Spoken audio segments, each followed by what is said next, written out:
In the world of motorcycles, there are moments of slow, steady evolution. And then there are moments where a manufacturer grabs a sledgehammer and just shatters the status quo. Times when a company decides not to just join the conversation, but to scream so loud they can't possibly be ignored. They build a machine that is, by every single metric, an apex predator. A king. In the early 2000s, Kawasaki did exactly that. This wasn't just another bike, it was a declaration of war, forged in steel and powered by what felt like lightning. They unleashed a monster, a titan built to conquer the one kingdom that had always seemed untouchable for Japanese brands, the heavyweight cruiser division. The weapon they brought to the fight was the Vulcan 2000. And it wasn't just a big bike, it was a force of nature. At its core beat the largest production V-twin engine the world had ever seen. A monstrous 2,053 cubic centimeter powerhouse designed to unleash a tidal wave of torque that could embarrass sports cars. It was engineered to be the undisputed, unapologetic ruler of the road. It was bigger, stronger, and more powerful than anything that had come before it. By all accounts, it should have kicked off a dynasty that would last for decades. So why, after just a handful of years, did this king of cruisers, a bike that should have dominated the market, just disappear? What on earth happened? How could a machine with so much promise, so much raw power, fail so spectacularly? This is the story of a motorcycle that had everything, and yet it still wasn't enough. The story of the king that never got its crown. But before we dive into this tale of torque, triumph, and tragedy, hit that like button to show some love for legendary machines. Subscribe if you're into stories of two-wheeled beasts that changed the game, and ring that bell so you never miss the roar of another forgotten icon. Let's ride into the mystery of the Vulcan 2000. To really understand the Vulcan 2000, you've got to look at the world it entered. Around the early 2000s, the cruiser scene, especially in the US, wasn't just popular, it was the motorcycle market. Chrome, leather, loud pipes. It was a full-blown cultural movement. And ruling over it all, Harley-Davidson, sitting high on the throne like an untouchable king. Because Harley wasn't just selling motorcycles, they were selling an identity. They were selling the American dream, bottled up in two wheels and the iconic V-twin engine. Their brand was so powerful, so deep in the culture, that for millions of riders, Cruiser and Harley meant the exact same thing.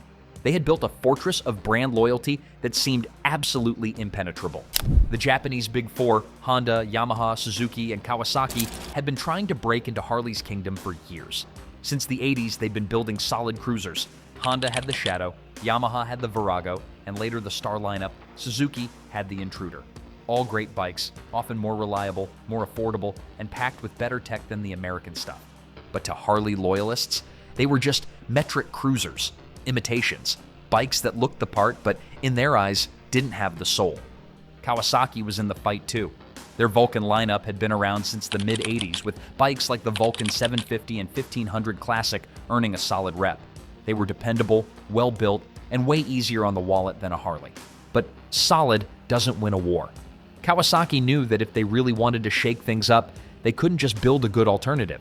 They had to build something so bold, so powerful, so undeniably better that no one could ignore it. Back then, the cruiser world was locked in a full-blown displacement war, like the space race, but with more chrome and rumble.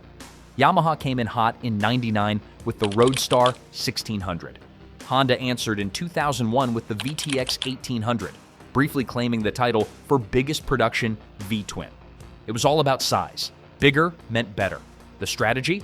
If you couldn't beat Harley on legacy, beat them with raw, thunderous power. Make an engine so loud and bold, it silenced the competition. This was the world Kawasaki was looking at, a market obsessed with engine size, Harley sitting on the throne with an iron grip on biker culture, and the Japanese brands locked in a war to break through the castle gates. Kawasaki looked at the escalating horsepower war and said, let's end it. They didn't want to just top Honda or Yamaha, they wanted to crush the competition. Build something so massive, so brutally powerful, it would reset the whole game. So they set out to create the new king of the road.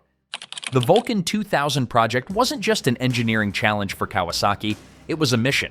The directive was crystal clear: build the biggest, baddest V-twin cruiser on the planet. No compromises. The goal was total domination.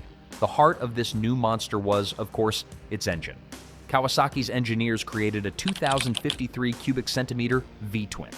Let's just let that sink in for a second. 2,053 cubic centimeters. That's 125 cubic inches.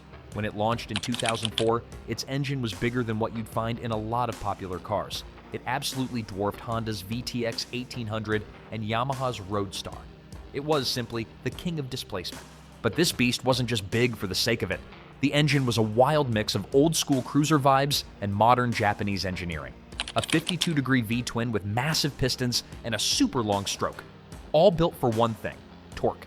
And it delivered. We're talking 141 foot-pounds of it right off the line. Even today, that's nuts. Horsepower? A solid 103. Put it all together, and the Vulcan 2000 didn't just move, it launched. One of the coolest parts of this engine was the valve train. It had those classic pushrod tubes for the old-school cruiser look, but underneath, it was a modern overhead valve setup with 4 valves per cylinder. Not the usual 2 you'd find in most American V-twins. That extra breathing room meant more power up top without losing any of that low-end punch. It was Kawasaki blending tradition with tech in the most badass way. To keep all that muscle in check, the engine was liquid-cooled and used gear-driven balancers to smooth out the vibes. It also had modern fuel injection with dual 46mm throttle bodies, giving it super clean, responsive power. Classic cruiser on the outside, totally modern under the tank. Of course, an engine that massive needed a frame to match. The Vulcan 2000 sat on a huge double-cradle steel frame built for serious stability. This thing was long, over 68 inches of wheelbase. Up front, big 49mm forks handled the weight, while the rear used a hidden single shock to keep that clean, hardtail-style look everyone loved in the custom scene. And yeah, it was heavy. No way around it. This bike tipped the scales at over 800 pounds fully fueled. Go for the classic LT with bags and a windshield, and you're looking at closer to 850. This was not a bike for the timid. You didn't just ride it, you managed it. The styling was another key part of the plan. Kawasaki went for a unique, almost locomotive-like presence. The most memorable feature was that headlight, a distinctive nacelle with a big projector beam lamp, giving it a face you'd never forget. The massive teardrop tank held over 5.5 gallons of fuel, which was essential for feeding that thirsty engine. And a clean, quiet belt drive sent all that power to the massive 200 series rear tire. So when Kawasaki dropped the Vulcan 2000 for the 2004 model year, the press went wild. Reviewers couldn't believe the power. Some called the acceleration shocking for a bike that huge. It was a technical masterpiece. Kawasaki had done it. They built a new king. The only question was, would anyone bow to it? The Vulcan 2000 hit showrooms in 2004, priced at around $14,500. It landed like a meteor, making a huge splash. At first, interest was sky high. Riders were curious, a little intimidated, but mostly intrigued by this new hyper cruiser. The spec sheet alone was a beast of a marketing tool. 125 cubic inches, 141 foot-pounds of torque. Those numbers got people talking. And for a certain kind of rider, the one who cared more about raw power and engineering than anything else, the Vulcan 2000 was a dream come true. Early owners and performance junkies absolutely loved the bike. They praised its smooth, endless river of power. On the open highway, the Vulcan 2000 was magnificent. It would just loaf along at 80 miles an hour with tons of power on tap for instant, drama-free overtakes. The engine was surprisingly smooth for its size, and the belt drive was quiet and clean. For long, straight American highways, it was a throne. Owners often said the bike felt surprisingly balanced once it was moving, its low center of gravity hiding its true heft. And being a Kawasaki, it was reliable. The engine was overbuilt and proved to be bulletproof. Owners racked up insane mileage with few issues, cementing its reputation as a dependable beast.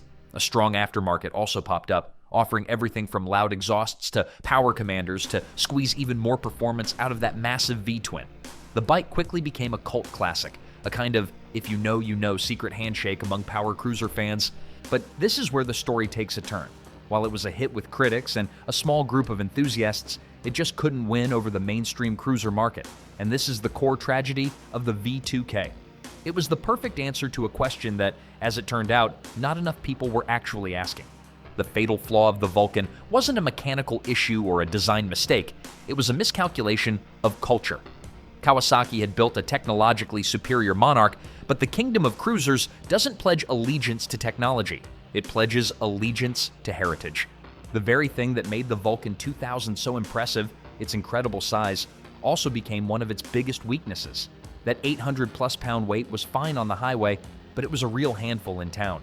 Slow speed turns and navigating a parking lot took serious effort. This intimidated a huge chunk of potential buyers. The bike's physical presence was so massive that it accidentally shrank its own audience.